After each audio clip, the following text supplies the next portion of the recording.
Maria Fatima Gamalo and Stephanie Young. Please prepare. Nagula naman siya.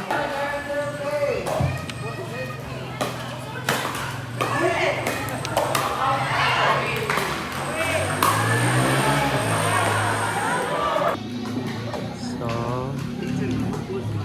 hapon na. Lalaro pa rin. Magabihan kami dito. So, silang Madam Brenda is bukas pa sila makauwi.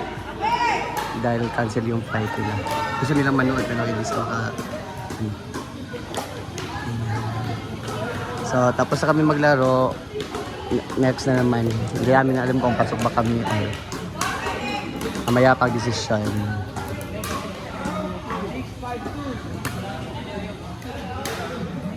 Ayan si Maring Mar.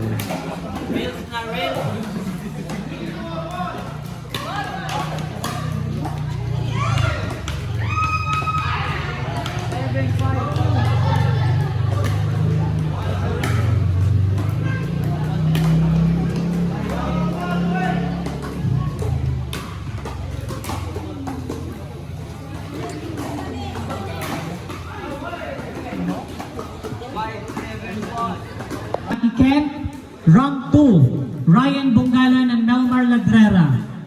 Kining duha mo proceed sa ato ang quarter-finals. Congratulations. What did I say?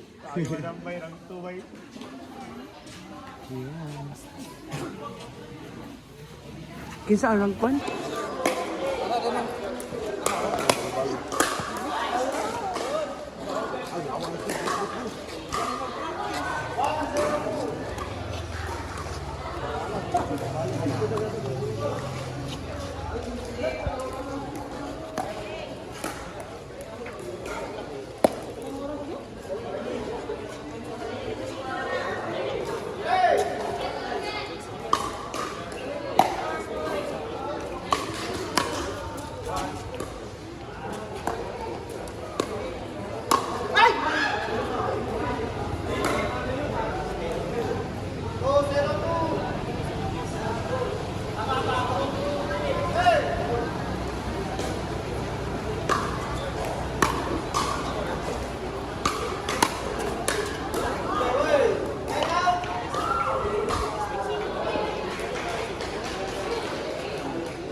Stephanie Young versus Aventurado Verona and Leo Valles Part 2.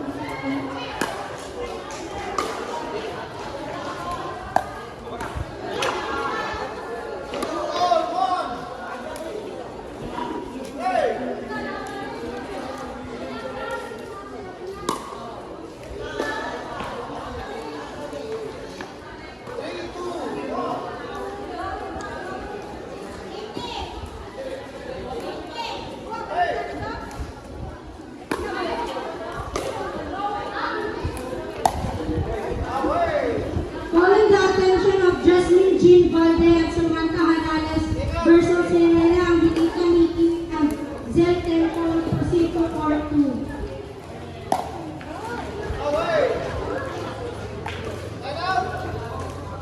Announcing the result of Part 2, Beginners Women. Play between Herrera and Angelica Miki and Zel Temple versus Janice Pal and Hermelita Montalva. Winner Janice Pal and Hermelita Montalva.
Andito na kami sa farm. Uwi muna kami kasi break pa kasi may misa pa dun sa bayan namin.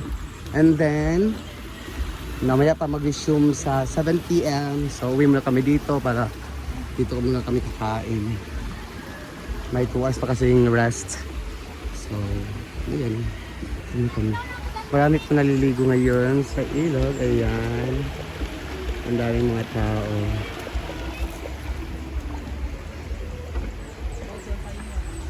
So, dito. Ayan. Ayan. Ayan. So, maraming guest. So, gala muna tayo doon. Kasi ang daming guest.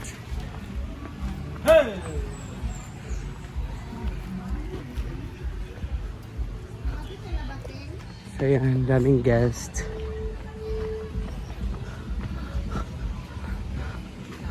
Ayan, hello po.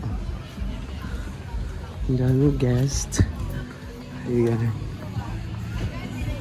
Today is Saturday, so daming guest.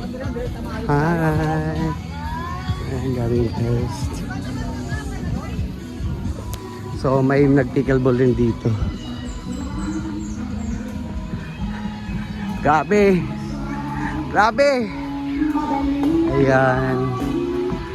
So, pag nila siya dito naglalaro kasi wala sila. Ay, may naliligo din. Pero sobrang daming naliligo sa ilog. Tingnan natin yung ilog. Dami na naliligo sa ilog. Hi! Hi! So, ang dami nila naliligo sa ilog. Ayan. Ano nila? Volleyball din yung payag. Ayan. Ang daming tao. Hi! Good afternoon. Ayan sila. Hi! So, si Bating, wala si Bating kasi birthday niya. Pumunta muna siya sa kanilang bahay kasi magpapakain siya doon sa kanilang bahay. Mga bisita niya doon, mga pamangkin. So, ayan si Ate Rhea. Andito si Ate Rhea. Isa-surprise niya si Bating. Magdadala siya ng cake.